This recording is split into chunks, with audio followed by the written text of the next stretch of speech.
Hi, hello. Welcome to my channel Maths with Kalai. In this video, we are going to see Grade 12, Chapter 1, Introduction to Relations and Functions. Now, first we'll see what is relations actually in this video. Relation, the word itself, it tells that you are relating something. Okay, some elements are related. So, to relate the elements, we need sets. Okay, so set, it is nothing but, what is set? That you have studied in your earlier classes. Set is nothing but, it is a collection of well-defined objects. Collection of well-defined objects is said to be your set. Now I am considering two sets here. So let me take set A consists of the elements 1, 2 and set B consists of the elements 2, 4. Okay, like this I am considering two sets. Now when you want to take the product of the two sets A cross B, this is how you have to denote it. And how to take the product? It is 1, 2 multiplied with 2, 4. So when you are multiplying this with first element, first you have to take the product of these two elements. As it is actually the product of two sets, the elements of this answer, A cross B answer, will also be represented as the ordered pair format consisting of the two elements. So the elements will of the form A cross B, it will be 1, 2. That is, first you are multiplying this first element with this first element 1, 2, and then this first element with the second element you have to take the product, that is 1, 4. Okay, ma? The next one is with the second element you have to multiply your first element, so that will become 2, 2, and also second element with the second element, it is 2, 4. So this is the elements of the set A cross B.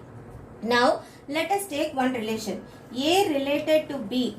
It is nothing but related, denoted by R. A related to B, I am representing this as set of all ordered pair A, B, where A represent your first element and B represent your second element.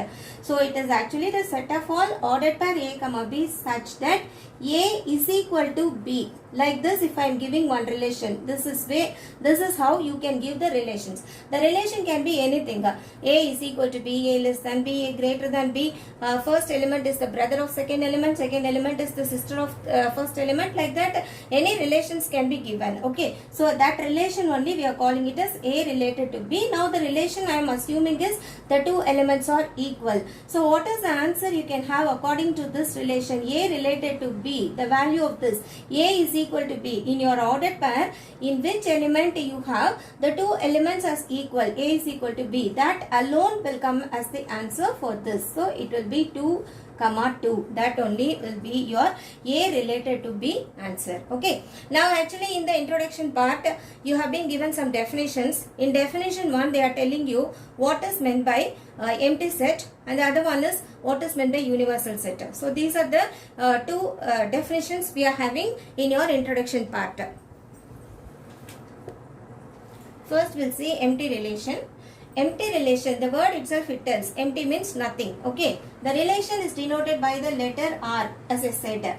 R is equal to empty or phi or null set. When you are getting this as the answer, and this will be the answer of that is, this will be the element of the product of the two sets you are considering.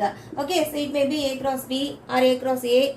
If you are taking the two sets as equal, A cross A. If you are taking the two sets as different, it will be A cross B, like that. So the relation R, some relation is given, and when you are checking for the answer satisfying the relation, if you are not getting any elements at all, that is denoted by phi. Okay, empty set, and that is nothing but empty relation. So this relation is not having any element that can be taken from the product of A cross B. So that is called empty relation.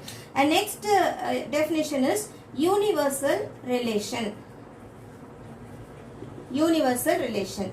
So under the universal relation, the relation R, it is equal to all the elements of the set, the product of the two sets A cross B.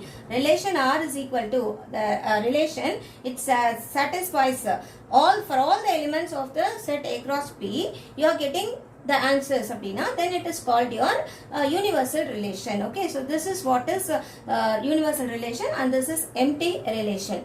And any relation, it will be satisfying three conditions.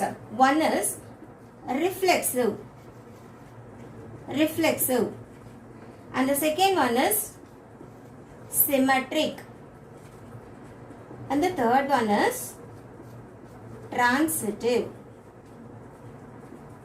So any relation, if it satisfies the conditions. Now first condition is reflexive. Reflexive means when I am considering when I am considering one element A, if that element is related to the same element, A is related to A itself, then you can say that it is satisfying, the relation R is satisfying the condition of reflexive. Now reflexive is nothing but like your mirror image. Whatever you are seeing in the mirror, the same will be, whatever you are keeping in front of your mirror, the same will be viewed in the mirror, isn't it? So that is what is called your reflexive. Okay, that is, you can call that as A related to B. For example, you take two lines, line 1, line 2.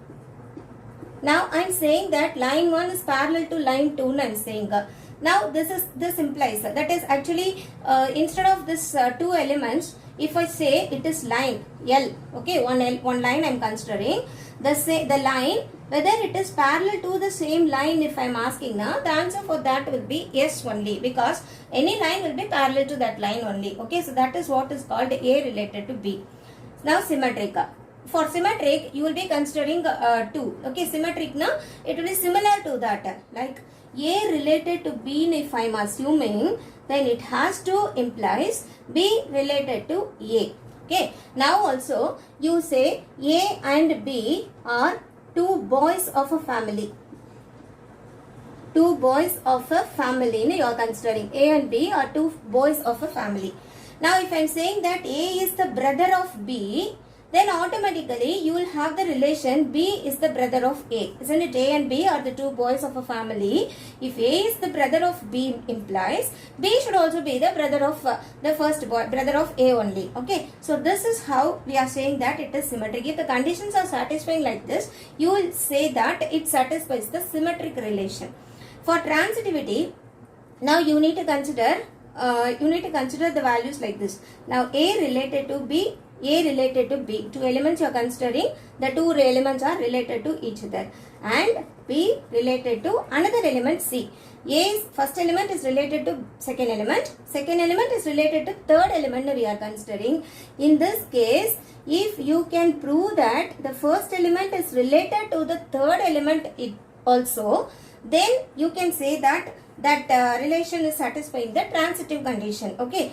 Now three elements you are considering. First is related to the second one. Second is related to the third one. In that case, if you can relate your first element to the third element, then you can say that the A is related to C, means you can say that it satisfies the transitive relation. Okay. Now for here you can consider the lines like this. Now let us take three lines, L1, L2, L3. Three lines I am considering. All the three lines are parallel lines it is taken. Okay. Now, if I am saying that L1 is parallel to L2, L2 is parallel to L3, all these are parallel lines, you can automatically say that L1 is parallel to L3, isn't it? So, this is what is called a transitive relation. Okay. Now, any relation which satisfies all these three conditions, that type of relation is said to be equivalence relation. Equivalence relation. So, whenever you are asked to prove equivalence relation under any given conditions, then satisfying the condition, you need to check for the reflexive, symmetric and transitive. Once you are able to prove all these conditions, all the three conditions, you can directly say that the given relation, it satisfies the equivalence relation. The given relation is an equivalence relation. Thank you.